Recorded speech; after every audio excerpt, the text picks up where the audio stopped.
UX questions. Your user experience questions answered in 3 minutes or less. Alejandro from Long Beach, California asks, why is the UX career field so hard to get into? I love that question. Thanks for asking, Alejandro. This is UX question number 99, and I'm Ben Judy. Why is the UX career field so hard to get into?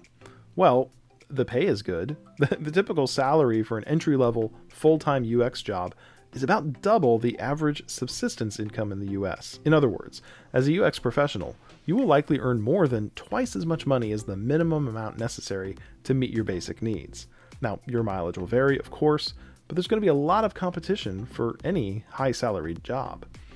It's hard to break into UX, though, because you have to know a lot of things.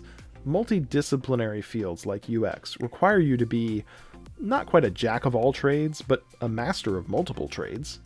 Therefore, an employer must have a high degree of trust that you can deliver outcomes across a spectrum of skills. In episode 40, I listed the most essential UX skills. It's hard to earn that much trust, to cover that much landscape of responsibility for a business owner, especially if you're just starting out and you haven't demonstrated all of those skills. Also, right now, UX is vastly oversaturated with bootcamp grads, certificate program grads, people with UX and HCI university degrees, but little career experience. There are way more people seeking their first UX job than there are true entry-level UX positions. This is not because employers are evil, although some certainly are. No, this is because entry-level UX can only happen in a big company. Most employers simply can't afford to train UX people on the job, which is what you end up doing with someone who is starting out as a professional, no matter their education.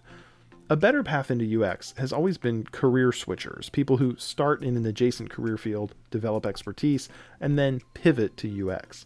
As I said in episode 12, it takes years to practice all the UX skills enough to be a qualified, capable UX generalist. My first full-time job as a web designer was in 1999.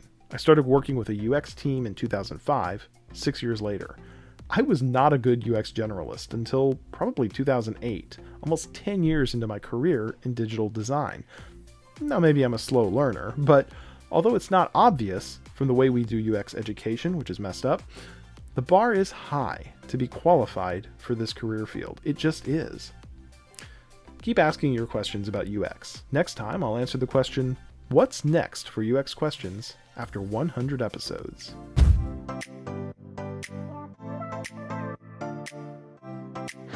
Hey, it's Ben Judy. Thanks for listening to another episode of UX Questions.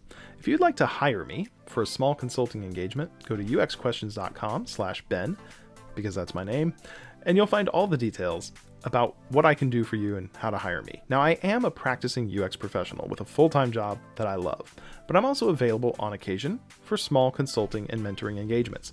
I teach a variety of interactive workshops on different UX topics, the kinds of topics we talk about on this show. I do one-on-one and group mentoring, where you can receive customized personal advice and coaching for your UX career. I lead design critique sessions, in which I give you an expert review and tips to improve the user experience of your product or service. I do public speaking. I'd be delighted to come to your company or industry event and speak about user experience. Just go to uxquestions.com/Ben. Read the details, fill out the short form, and I look forward to our collaboration.